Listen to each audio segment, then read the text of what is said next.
Nous sommes nombreux à vivre avec une peur constante, celle de décevoir. Décevoir nos parents, notre conjoint, nos amis, nos collègues.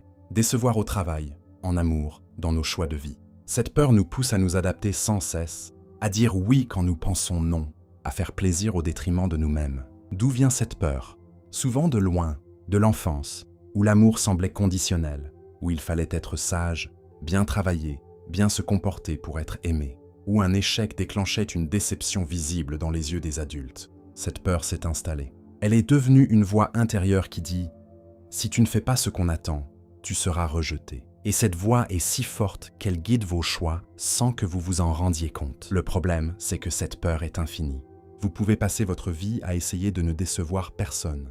Vous n'y arriverez pas, parce que les attentes des autres sont multiples, changeantes, parfois contradictoires. Ce qui plaît à l'un déplaît à l'autre. Ce qui rassure aujourd'hui ne suffira pas demain.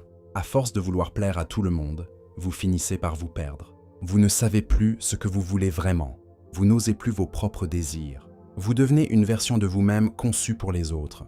Et la personne que vous finissez par décevoir le plus, c'est vous. Celle à qui vous n'avez pas été fidèle, celle dont vous avez trahi les envies, celle qui n'a pas osé sa vie. Cette déception est la plus lourde, parce qu'elle vous accompagne partout, même quand personne ne regarde. Alors, que faire? D'abord, acceptez que décevoir est inévitable. Vous décevrez toujours quelqu'un un jour ou l'autre. Ce n'est pas un échec. C'est la conséquence normale d'être une personne avec ses propres besoins, ses propres limites, sa propre route. Ensuite, apprendre à vous connaître. Qu'est-ce qui compte vraiment pour vous? Qu'est-ce que vous ne voulez pas sacrifier? Quand vous savez cela, il devient plus facile de dire non à ce qui vous éloigne de vous-même. Enfin, osez décevoir, par petites étapes. Dire non à une invitation qui ne vous tente pas.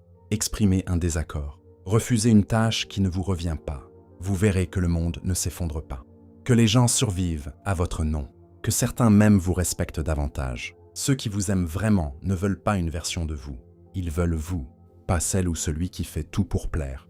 La personne entière, avec ses limites, ses choix, ses chemins parfois différents. Et si quelqu'un vous rejette parce que vous êtes vous-même, cette personne ne méritait pas de vous avoir. La peur de décevoir est une prison, mais la clé est dans votre main.